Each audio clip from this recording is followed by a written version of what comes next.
Ever get that feeling? Like something's tugging at you. That connection to the land, where you come from.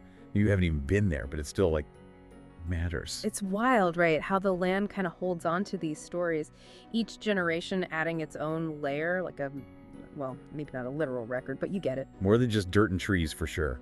And Louise Erdrich really gets into that in The Mighty Red, at least from what these excerpts tell us, especially focusing on Native American life on these North Dakota farms.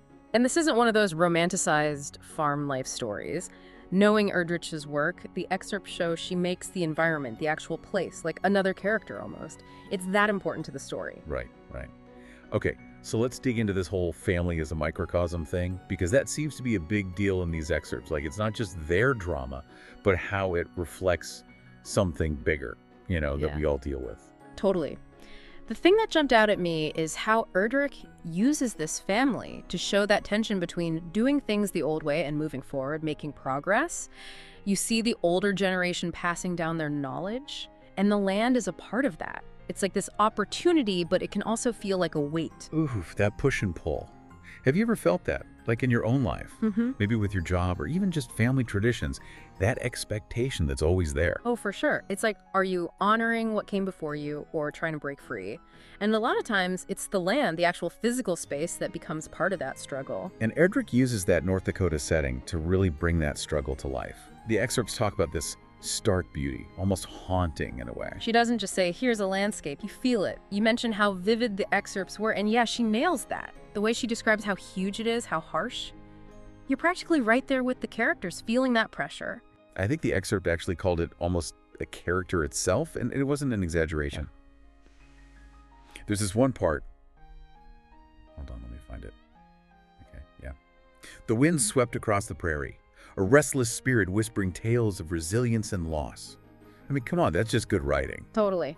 And that word resilience, that's a big one here, because even though the land can feel harsh, unforgiving almost, there's this underlying feeling of strength, of it enduring, just like the characters when you think about it. Which brings us to the protagonist, I guess. Now, obviously, no spoilers for anyone listening, but it sounds like they're stuck between those two worlds, family, tradition, all that. But also this desire for something more, something different. And that's where it gets really interesting, because it's something a lot of us can relate to, even if we aren't farmers in North Dakota. It's that human thing, wanting to find your own way, but also recognizing where you come from. It's that question of whose dreams you're chasing, right? Yeah. Your own, your family's, or maybe even the land's. It's getting kind of deep. And Erdrich is great at creating characters that feel real, The excerpt mentions how you end up understanding the other side too, even if you don't agree with them, which is important. It's not about being right or wrong, but seeing things from different perspectives and how complicated it all is. And speaking of complicated, the excerpt was really praising Erdrich's writing. Like, seriously, they were gushing about how she captures everything so well. Yeah, no, they were right to call it out. What I noticed was how they pointed out her language. It's like it matches the setting, lyrical, kind of poetic, but then also like real and powerful, just like the landscape she's describing. They even pulled out a line, like, as an example. Hold on, I've got it here somewhere. All right, the land stretched out, a tapestry woven with threads of resilience and despair.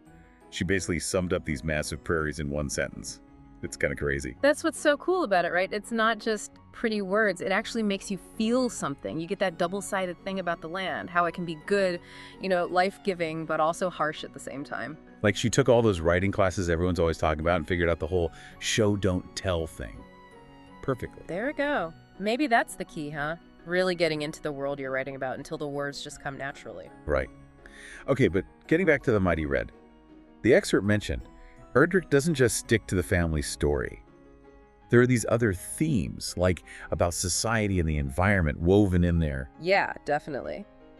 They specifically talked about economic stuff, inequality and all that, and the problems with modern farming, which, let's be real, are huge deals right now. It's like those issues are kind of bubbling under the surface of the story, adding another whole layer to think about. But she's not being preachy about it, Exactly. And that's where you see how good Erdrich is at this whole storytelling thing. She's not trying to lecture you, she's letting you experience these issues through the characters. What they're going through reflects what's going on in the bigger picture. It's kind of like how documentaries can make you really understand an issue. By showing you these personal stories, you connect with the people, and then suddenly it's not just some abstract problem anymore. you know? Right. And maybe even more importantly, it gets you talking about it. Because when you see yourself in a story, even a little bit, it's harder to ignore what other people are dealing with. So true.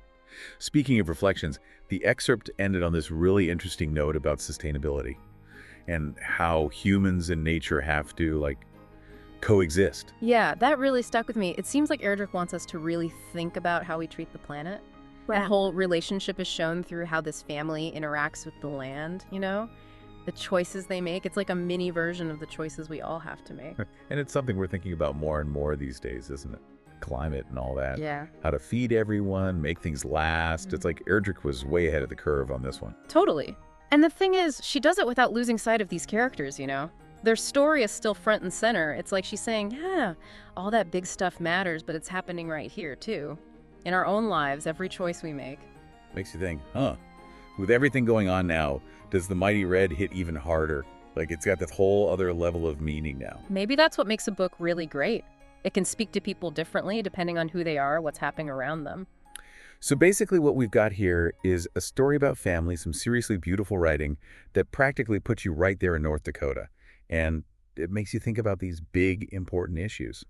Erdrich really covered it all, huh? She really did, and it seems like it'll really stick with you. It's clear from the excerpts that The Mighty Red isn't just a story, it's making you ask questions, you know? Yeah. About how we treat the land, what we owe to family, the whole legacy thing. Makes you wonder, what if the land in The Mighty Red could talk? Would it be cool with the choices this family makes? What would it say? Now that's a question I'm going to be chewing on for a while. And something tells me Louise Erdrich has some thoughts on that. You'll have to read it to find out. Definitely adding it to my list. So if you check out The Mighty Red, let us know what you think. Hit us up online and let's keep this conversation going. Until next time, happy reading.